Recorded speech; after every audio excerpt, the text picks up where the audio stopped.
Halo semua, kembali lagi dengan saya Alfredo Huta Barat dengan NIM 2020-31039 jurusan Teknik Informatika. Hobi saya itu berenang, terus terkadang saya juga suka bermain game. Saya tinggal di Sumatera Utara, cuman sekarang saya tinggalnya di Banten. Makanan favorit saya itu nasi goreng, kemudian burger, steak juga saya suka. Minuman yang saya suka itu hanya jus alpukat sama jus jeruk. Di sini saya akan menyelesaikan UAS dari IMK dengan dosen pengampu Hendra Jatnika Eskom Mkom. Nah, di sini interface saya kali ini adalah mengenai formulir penerimaan siswa baru. Yang pertama itu adalah saya akan memeriksa karakteristiknya, di mana saya membuat latar belakangnya itu berwarna putih. Mengapa warna putih? Supaya lebih cerah saja dan enak dilihat. Dan tulisannya itu saya buat berwarna hitam. Baiklah, yang pertama itu saya buat pilihan jurusan. Nah, karena di sini adalah pendaftaran pemilih siswa SMA, jadi saya buat di situ jurusan IPA dan IPS. Nah, anak-anak yang mau mendaftar itu bisa memilih salah satu jurusan, di mana jurusannya adalah IPA ataupun IPS. Setelah memilih jurusan tersebut,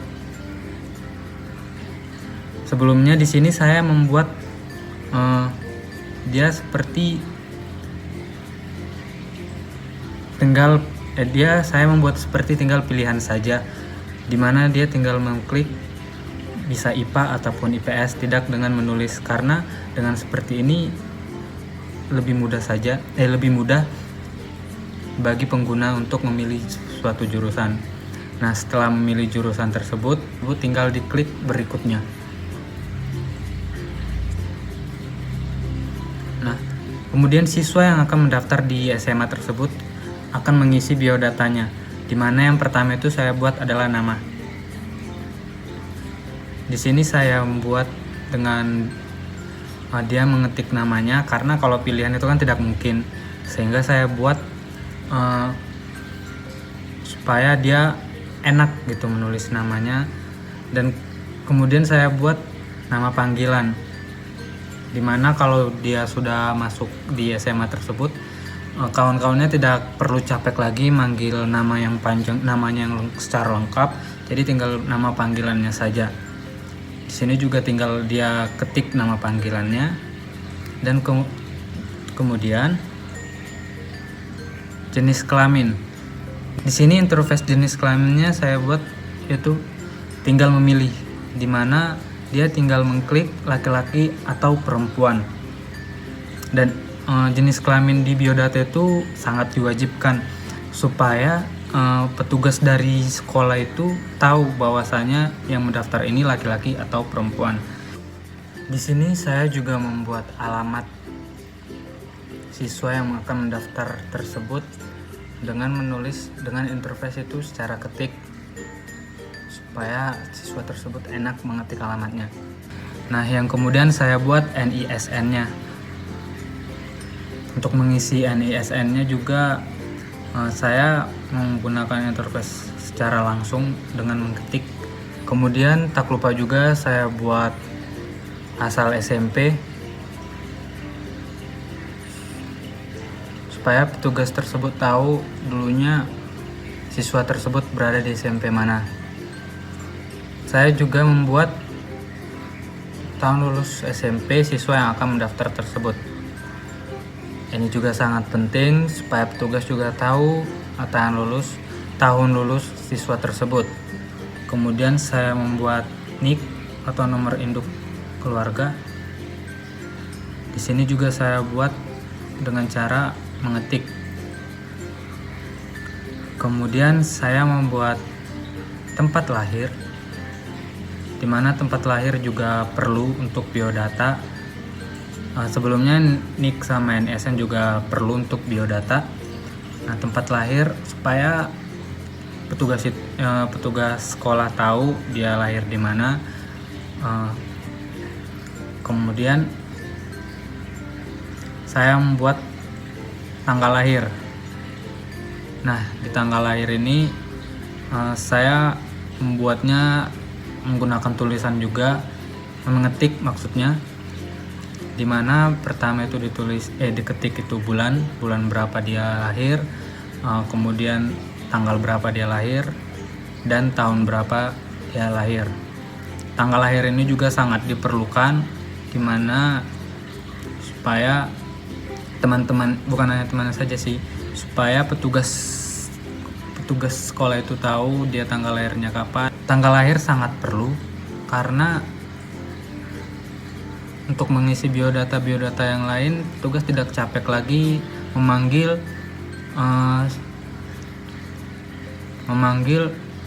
yang pengisi formulir ini.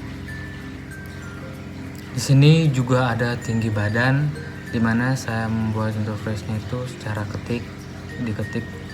Nah, ini juga perlu. Dengan adanya tinggi badan, maka pihak sekolah akan tahu tinggi badan siswa tersebut dan akan menanyai. Jika tinggi badannya mencukupi, maka petugas sekolah tersebut akan menanyai apakah dia ikut dalam pergerakan organisasi seperti Paskibra.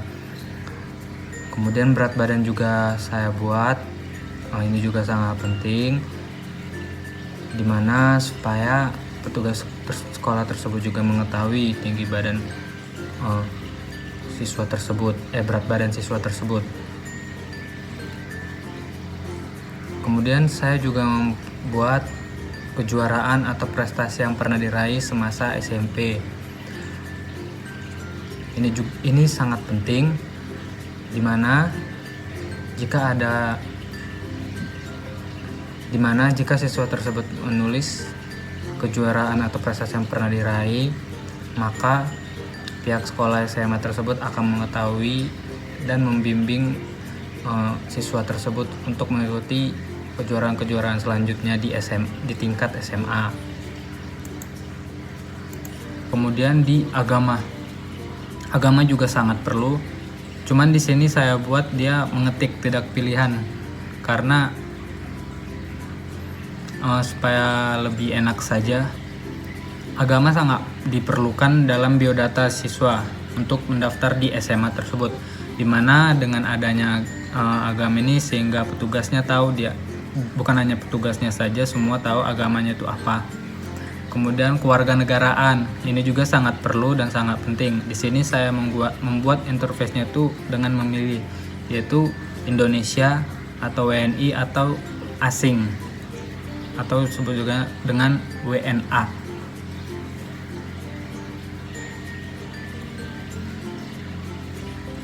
Kemudian mengisi biodata kedua orang tuanya. Yang pertama itu nama ayah. Di sini saya membuat interface dengan mengetik dimana supaya siswa yang mendaftar tadi dapat mengetik nama ayahnya dengan lengkap. Kemudian saya juga membuat pendidikan terakhir ayah, dimana ini juga sangat penting supaya petugas tahu pendidikan terakhir ayahnya itu apa. Nah, di sini saya buat interface dengan mengetik dengan cara diketik supaya enak, karena banyak lulusan tidak hanya karena pilihan untuk kelulusan itu banyak. Jadi kalau tinggal diketik saja tuh sudah enak. Kemudian pekerjaan ayahnya, di sini saya buat juga interface mengetik, karena kalau pilihan itu profesi kan sangat banyak. Jadi saya buat saja mengetik supaya tinggal enak dia mengetik pekerjaan ayahnya apa. Kemudian di sini saya membuat nomor HP, di mana jika ada terjadi sesuatu kepada siswa ataupun ada informasi, maka pihak sekolah dapat menghubungi ayah siswa tersebut. Kemudian nama ibu. Saya membuat di sini nama ibu.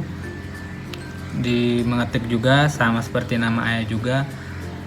Dimana supaya yang mendaftar tersebut dapat menulis nama ibunya dengan jelas dan lengkap. Di sini saya juga membuat pendidikan terakhir ibunya, dimana sama seperti pendidikan terakhir ayah juga, yaitu dengan cara diketik supaya petugas tahu pendidikan terakhir dari ibu, pendidikan terakhir ibu dari siswa yang mendaftar tersebut. Kemudian saya buat pekerjaan ibunya juga sama juga dengan ayahnya. Di sini saya juga buat interface mengetik, untuk interface-nya dengan cara dia mengetik, karena sama dengan ayahnya juga profesi itu kan banyak. Jadi biar lebih simpel saja.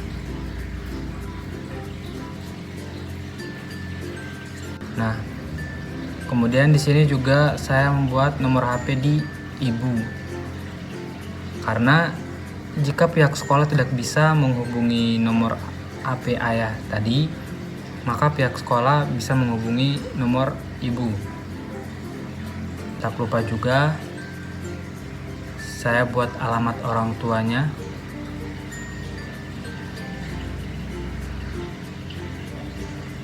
Supaya petugas tersebut tahu alamat orang tua yang akan mendaftar itu di mana. Saya juga membuat pas foto. Dengan interface-nya itu menambahkan suatu file, itu file foto. Nah, ini sangat berguna dimana kalau siswa tersebut menambahkan foto, maka petugas dari sekolah tersebut tahu wajah yang akan mendaftar itu bagaimana. Setelah mengisi semua formulir yang ada, maka siswa tersebut tinggal mengklik tombol kirim. Sebelum mengklik tombol kirim, saya juga akan memberitahu di samping tombol kirim itu ada tombol kembali. Nah, tombol kembali ini saya buat dengan latar berwarna putih dan tulisannya itu berwarna coklat atau kebalikan dari tombol kirim tersebut. Nah, fungsi dari tombol kembali ini adalah jika siswa yang mendaftar ini ada kayak masih ragu akan yang diisi tadi, dia bisa kembali dan mengisinya dengan tepat. Nah, jika siswa tadi sudah percaya, barulah kita klik tombol kirim. Yang dimana fungsi tombol kirim ini adalah untuk mengirim data-data tersebut ke petugas sekolah tadi. Nah, jika siswa tersebut tidak mengklik tombol kirim tersebut, maka data yang telah diisinya tadi tidak akan terkirim ke pihak sekolah. Setelah mengetik tombol kirim, data siswa yang telah mendaftar tadi sudah tersimpan. Terima kasih telah menonton video saya. Hanya ini yang dapat saya sampaikan. Jika ada kata-kata yang salah ataupun ucapan yang saya ucapkan salah dan penjelasan yang saya jelasin salah, saya mohon maaf. Jangan lupa juga menjaga kesehatan, ikuti protokol kesehatan. Kalau keluar juga jangan lupa menggunakan masker, dimana COVID di Indonesia ini yang saya dengar itu semakin parah. Nah, dengan menjaga kesehatan, dengan menggunakan masker, semoga COVID akan hilang dengan cepat. Oh ya, jangan lupa juga di like, subscribe, dan komen ya. Bila perlu di share juga ke teman-teman yang lainnya, biar tidak hanya kamu saja yang menambah wawasan yang telah saya ajarkan, tetapi teman-teman kamu juga dapat Tetapi jika kamu nge-share ke teman kamu, maka teman kamu juga akan menambah wawasan mengenai interaksi manusia dan komputer. Terima kasih.